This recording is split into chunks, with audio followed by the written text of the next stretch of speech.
Batman Arkham Shadow, it's out. It came out today. A lot of people around me had access to this thing going back a week ago. And admittedly, so did I, but I never got around to touching it. Why, you might ask? Because I've never played a Batman Arkham game. And that's going to kind of affect this review just a little bit. Now, to be fair, this is not a full-on review. I've played this for 3 hours, so I'm one of you. I'm a normie. But all the same, I have a grasp on the mechanics, the general gameplay, what it's like fighting, what this game is really all about, the graphics, the presentation, and the minute details that tend to make a game fantastic. But I cannot talk about the conclusion of the game and how it progresses and what it's like on the whole, having finished it, because I haven't finished it. Now, I am not here to tear this game apart. In fact, I think this game is pretty dang fantastic, which isn't to say there aren't a couple things that just really ruin it for me. And Mateo311, if you see this, you're going to hate me for this. We've had this discussion. You guys are watching Bringers.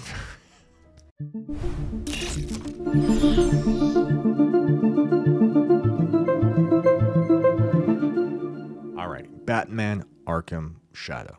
It's finally out, and I can tell you that they packed a lot into this. The new chipset on the Quest 3 and Quest 3S is pulling its weight, it's doing a lot of work, and there will be moments within the game where you look around and you are impressed that you are in standalone.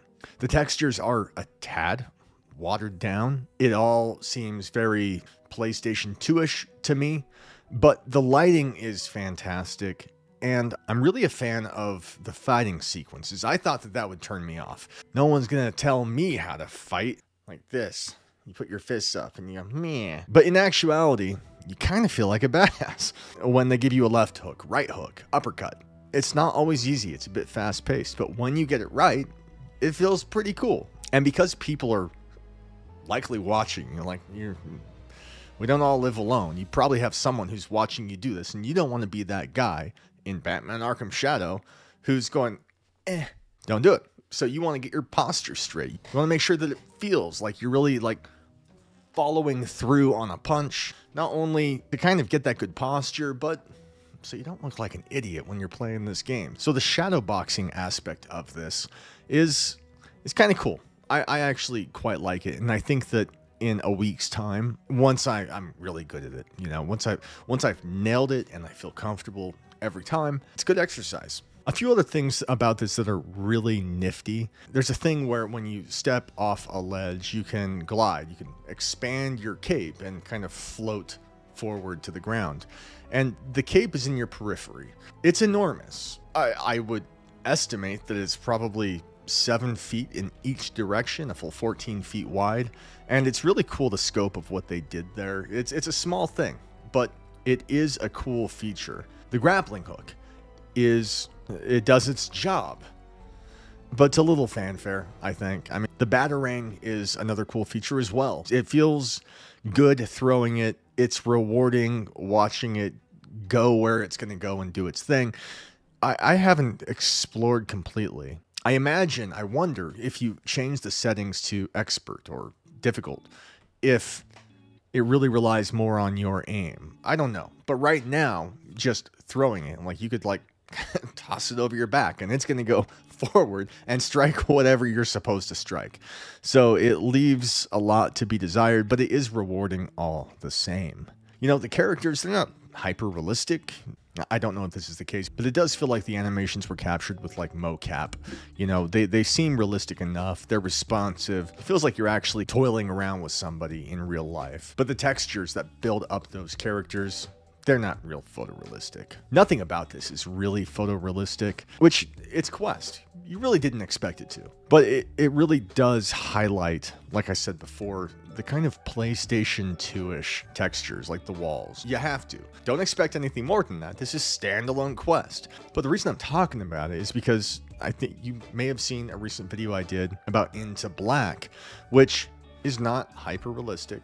It's a sci-fi game that takes place in caves and on a spaceship, and it's all very just out there. The thing is that relied on lighting, not only as an effect, but as a way of seeing at all. In pitch black, having a flashlight, not only was it cool seeing something like that in the game, but it was mandatory. And so, while I felt like the rock textures looked fantastic for what they were, again, standalone, but the aspect of the flashlight on the textures, it made it more about paying attention to the little things that you could see, making the most of some small development happening in front of you real time, rather than observing and taking in the entire atmosphere and just judging it on a single frame. It did so well because it was taking these locations, terrains that are alien, that don't really exist in real life, and highlighting them with these neon colors and bright purple. And it reminds me of a tip I read a long time ago regarding writing. If you want to write a story about a city park, you don't have to describe everything because we just know what that is if you're writing a novel. But if you're describing an alien terrain, we have no idea what that is. We cannot relate to it. And so we have to pay very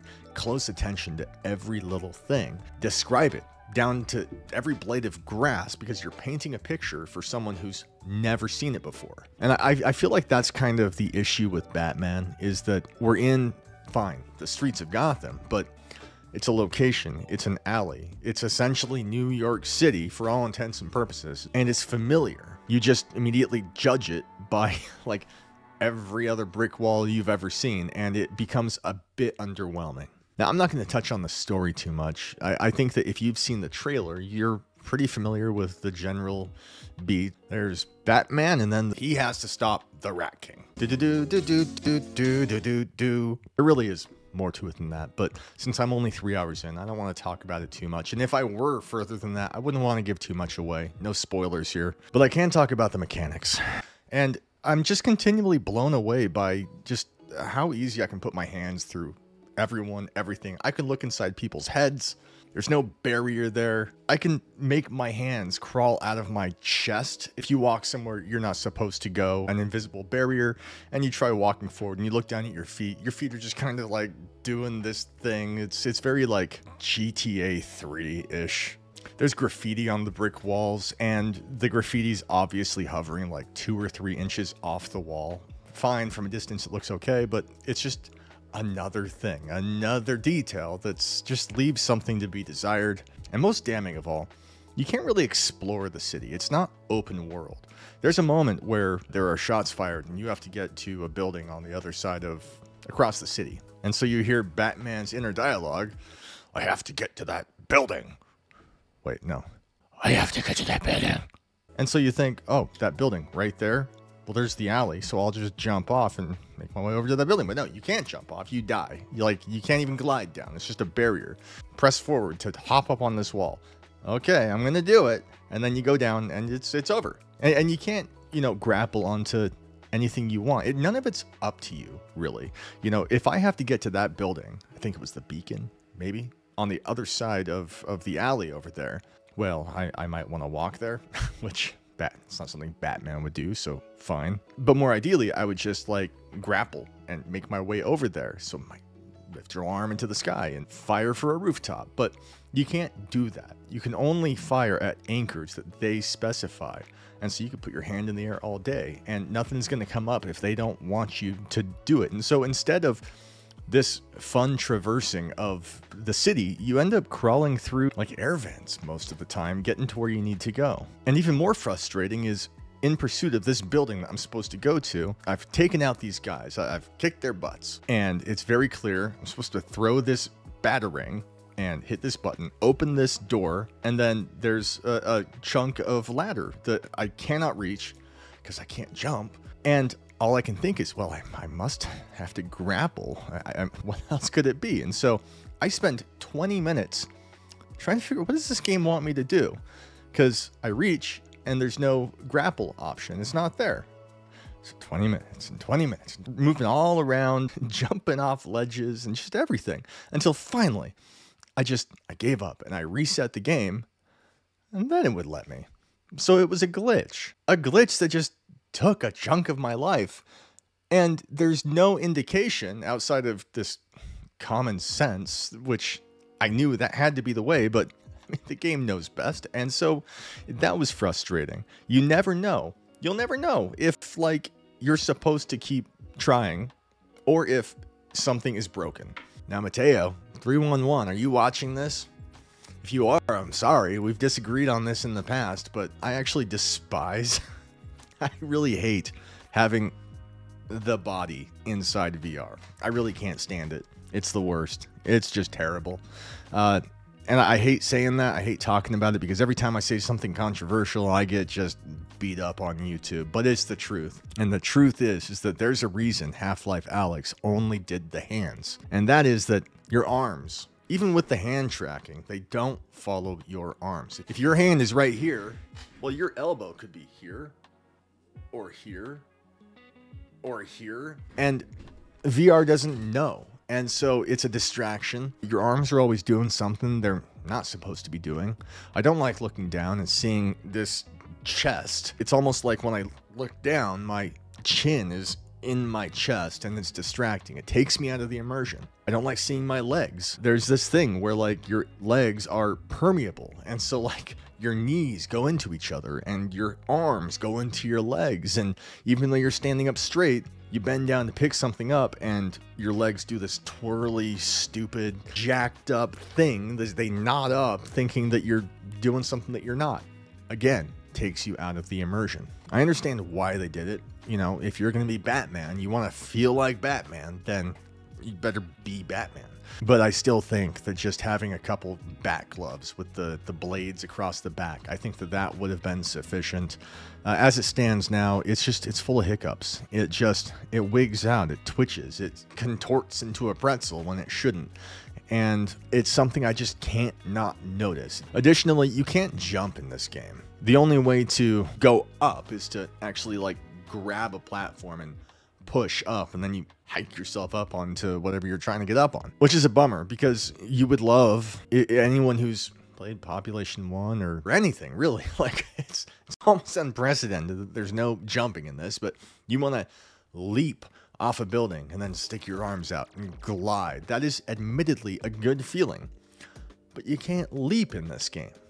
You can't jump in this game, so you just kind of fall and then of lose 8 feet and then put your arms out and you do your thing. But it's a small thing, but it's something that's definitely missing. There are times that you walk into an alley and you're supposed to beat up, say, 3 guys. And before I get into that, I should say that it's cool that they have this kind of, it's almost like Doom Eternal, where before you get yourself into a situation where you got to fight somebody, it puts you into this training room where you learn how to box, how to fight, how to use these different maneuvers and different skills to take on these bad guys.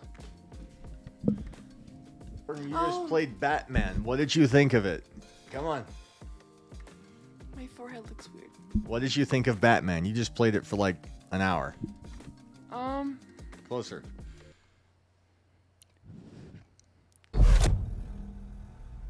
Okay, I don't know.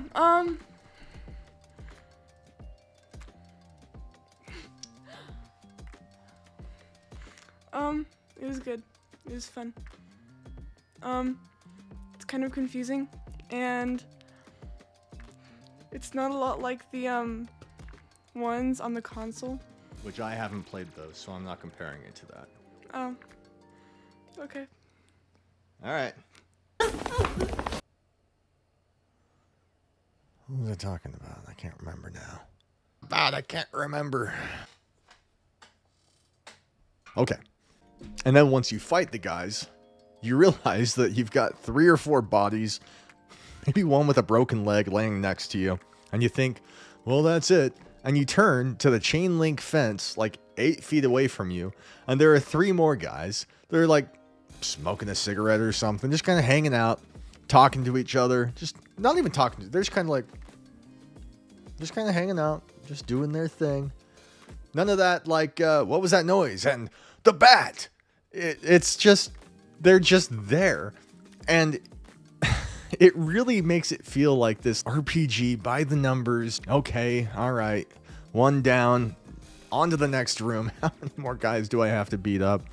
You know, I'm sure it gets better. I'm sure that if I keep at it, it's going to expand and the story's going to open up a bit more. But just the progression and how nobody reacts to anybody else, it leaves a lot to be desired. Now, I'm ready to have my mind changed, okay?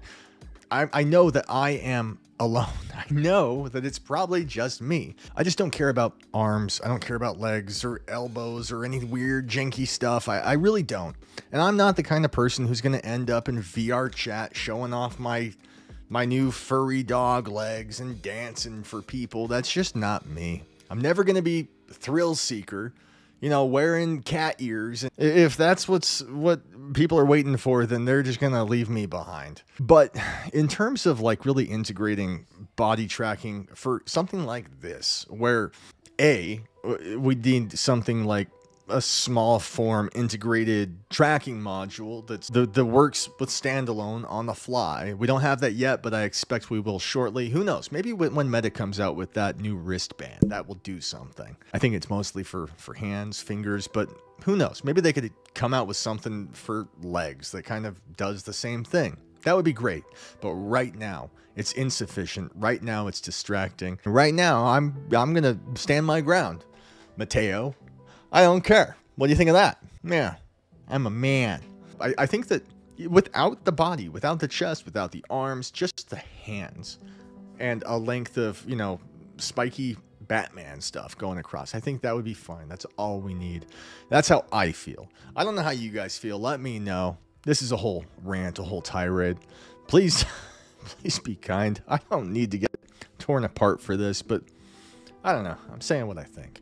Thank you for being here. You guys have been watching Bringhurst VR. Once this thing is more developed, once they've got a few of the bugs out, once I've beat this game, I'll probably make a follow-up video. But right now, that's an early just, what do I think about what I think about what this is in the first few hours. Thank you for being here.